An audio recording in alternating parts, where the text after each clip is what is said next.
Last ভিডিওতে আপনারা দেখেছেন হাওড়া থেকে তুমলিং আসার জার্নি। সেই ভিডিওটা যদি দেখে না থাকেন অবশ্যই একটু উকি মেরে আসতে পারেন। ভিডিও লিঙ্কটা ডেসক্রিপশন বক্সে দেওয়া থাকবে। আজকে আমরা যাব সান্দাকফু, তুমলিং থেকে সান্দাকফু। হবে। প্রো হয়ে গেছি। না না না না উনো খেলাটা হবে। না বলছি তো প্রো হয়ে গেছি।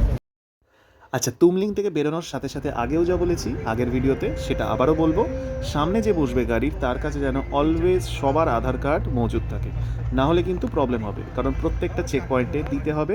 এবং তুমলিং থেকে বেরোনোর 6 কিলোমিটারের মধ্যে কিন্তু প্রথম চেক পয়েন্ট পড়বে গরিবাস। এবং গরিবাস ক্রস করার পরে কিন্তু রাস্তার অবস্থাটা পুরোপুরি এরকমই চলবে, সান্দাকফু অবধিই চলবে। অতএব যাদের কোমরে সমস্যা আছে একটু ভেবেচিন্তে আসবেন, কারণ গাড়ি কিন্তু ঝালমুড়ির কৌটো হয়ে যাবে এইটুকু সময়ের জন্য।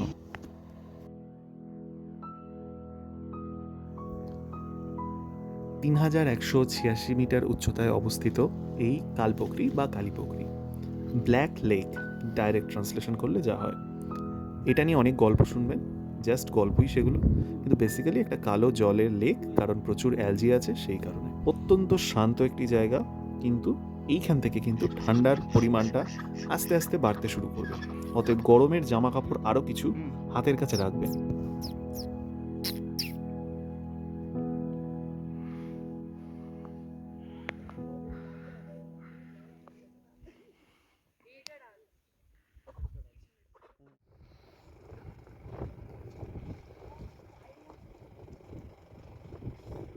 বৌদ্ধ ধর্মে এই জায়গাটাকে কিন্তু খুবই সেক্রেট মনে করা হয়। তার একটা কারণ হচ্ছে এখানকার জল কখনো জমে না। যদিও তার একটা কারণ তো আমরা দেখতেই পাচ্ছি যে লেভেলের হাওয়া, জল কখনো এক জায়গায় দাঁড়াচ্ছে না। আর তাছাড়াও যেহেতু এটাকে সেক্রেট মনে করা হয়, চেষ্টা করবেন এটাকে নোংরা না করার বা কোনোভাবে অপমান না করার জায়গাটাকে।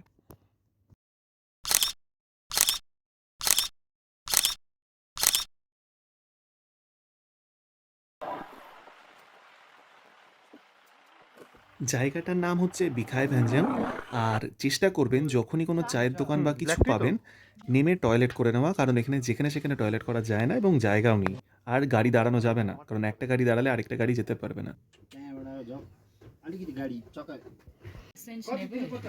নিলে দাম আই কম প্লাস তো কর। আই প্লাস বলছি তো।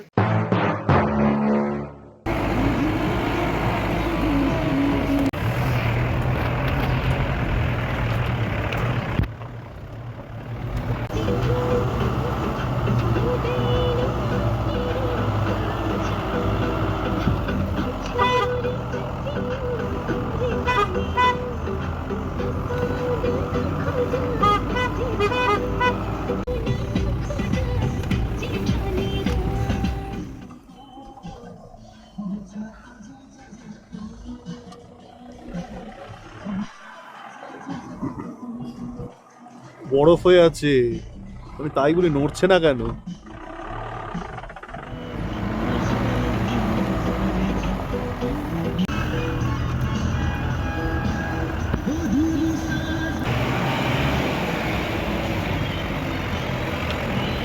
তিন ঘন্টা ধরে 21 কিলোমিটার ট্রাভেল করার পর আমরা অবশেষে এসে পৌঁছালাম আমাদের সান্দাকফুর হোমস্টেতে, নমবুদ্ধা হাইটস। এবং ঢুকেই যা দেখলাম,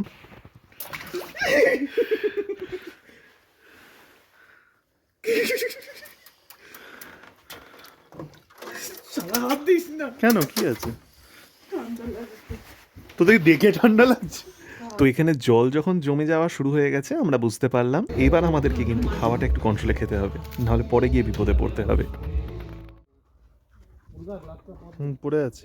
তো পেট পুজো সেরে আমরা এবার যাব 2 কিলোমিটারের একটা ছোট্ট হাইক হবে, খুব সুন্দর জিনিস। ওখানে গেলে একটা সানসেট পাওয়া যায়, 180 ডিগ্রি একটা প্যানোরামিক ভিউ পাওয়া যায়, যদিও মেঘের কারণে কতটা দেখা যাবে ডাউটফুল। আমরা সানসেট দেখতে পাই বা না পাই, এই রডোডেন্ড্রনের জঙ্গলের মাঝখান দিয়ে হাঁটা কিন্তু মন্দ না।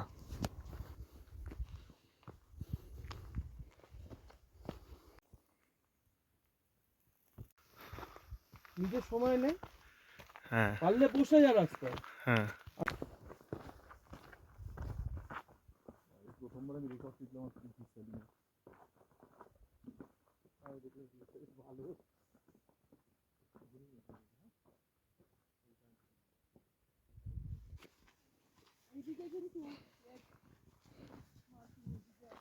আচ্ছা, আরেকটা ইনফরমেশন দিয়ে রাখি, এই সাদা অ্যারোগুলো কিন্তু হচ্ছে গাড়ির জন্য, যে রুটটা গাড়ির জন্য, এবং লাল অ্যারোটা হচ্ছে হাঁটার জন্য বা হাইকিংয়ের জন্য।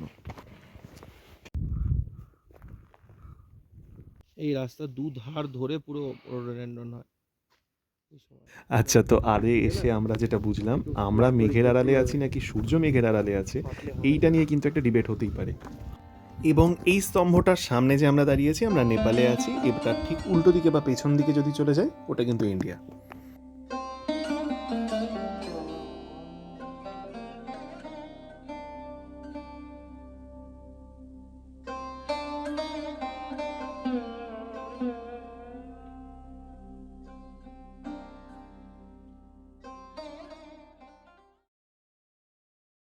এবং ঠিক যখন আমরা ডিমোটিভেটেড হয়ে গেছি যে আমাদের কপালে আর কাঞ্চনজঙ্ঘা দেখা নেই, তো আমরা যখন ফিরে আসছি, মানে ফেরার ডিসিশন নিচ্ছি, তখনই আমরা দেখতে পেলাম।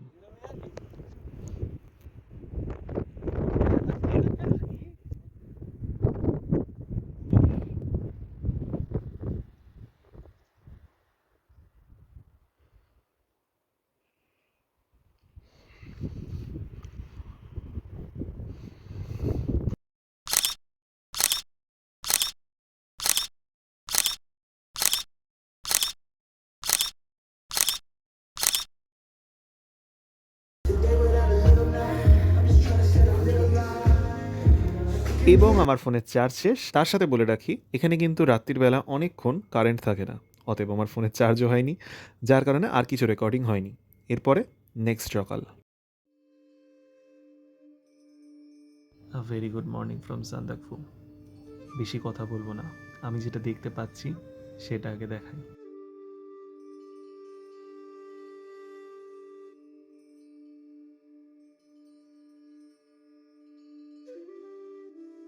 এই মুহূর্তে আমার চোখের সামনে 5 হাইয়েস্ট মাউন্টেন পিকসের মধ্যে 4টি আছে, K2 ছাড়া বাকি সব কটা। সে কটার মধ্যে যে কটা আমি চিনি সেইগুলো আমি লিখে দিচ্ছি।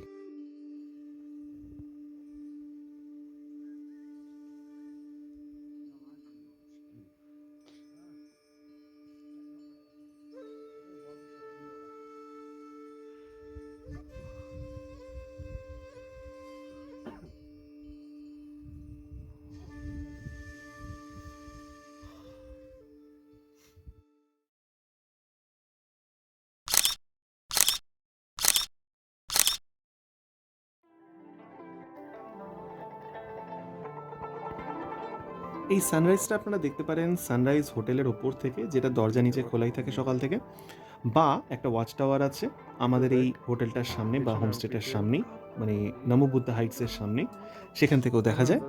আবার সাইডে একটা ঢিপি মতো আছে, সেখান থেকেও দেখা যায়, যেখান থেকে ইচ্ছে দেখে নেবেন।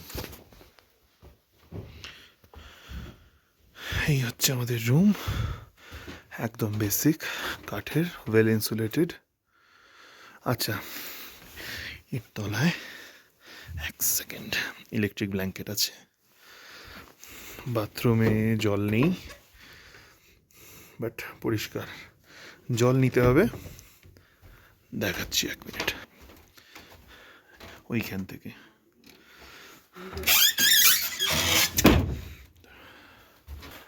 তো সব মিলিয়ে ঠান্ডা কিন্তু ভালো। বাইরের ভিউটা একবার দেখুন।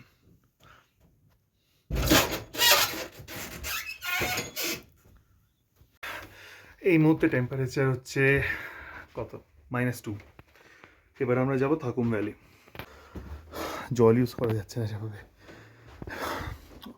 অক্সিজেনের কমিতে আছি, সেই জন্য আমি এখানে বেশি কথা বলছি না। আজকে দার্জিলিং যাব, থাকুম ভ্যালি থেকে দার্জিলিং, তারপরে কথা বলবো।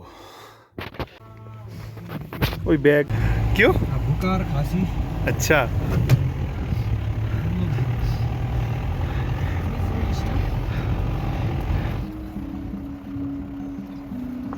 আচ্ছা, তো হোমস্টেকে বিদায় জানাতে জানাতে এটুকু বলে রাখি, হোমস্টেতে আমাদের পার হেড কস্ট পড়েছিল 1200 to 1500।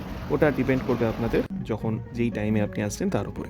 এবং মানেভাঞ্জন থেকে তুমলিং, তুমলিং থেকে সান্দাকফু, এবং সান্দাকফু থেকে ব্যাক টু মানেভাঞ্জন, এই যেই গাড়িটা ওখান থেকে বুক করা হয়, সেই গাড়িটা আপনাদের থেকে নেবে পার ডে 5000 ম্যাক্স।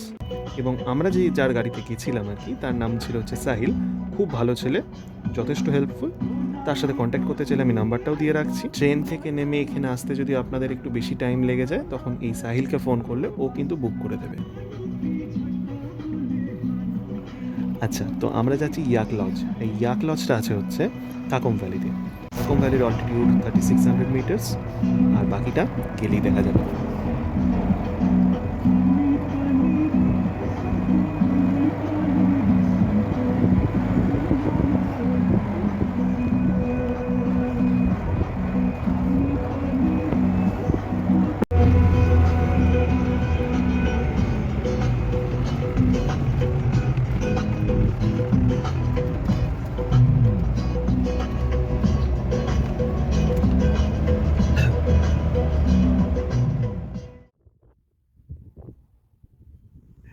সান্দাকফু থেকে 9.5 কিলোমিটার দূরে আমরা পৌঁছে গেছি থাকুম ভ্যালিতে। এই জায়গাটার মাহাত্ম্য হচ্ছে এখান থেকে অলমোস্ট সবকটা রেঞ্জই দেখা যায় পাশ থেকে।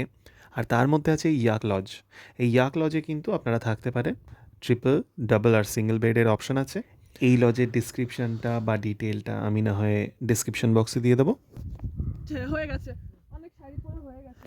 যাই হোক, তো ইয়াক লজের নাম ইয়াক লজ কেন আশা করি বুঝতে পারছেন। যদিও এখানে ইয়াক নেই, এখানে যেটা আছে সেটা চামড়ি গাই। চামড়ি গাই হচ্ছে ইয়াক আর নর্মাল যে গরু বা ষাঁড় হয় তাদের হাইব্রিড আর কি। এবং এই ভ্যালিটাকে ইউজ করা হয় এদেরকে চড়ানোর জন্য।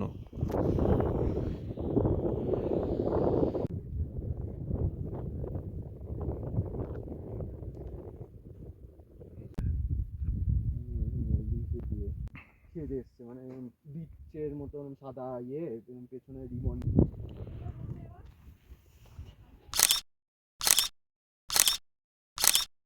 এই অসাধারণ শান্ত জায়গাটাতে আমরা চা খেলাম, ফটো তুললাম। এবার আমরা যাব দার্জিলিংয়ের উদ্দেশ্যে। তো দার্জিলিংয়ের উদ্দেশ্যে যাওয়ার আগে আমাদেরকে যেতে হবে মানেভাঞ্জন। মানেভাঞ্জন গিয়ে ওখান থেকে আমাদেরকে নেক্সট গাড়ি ধরতে হবে।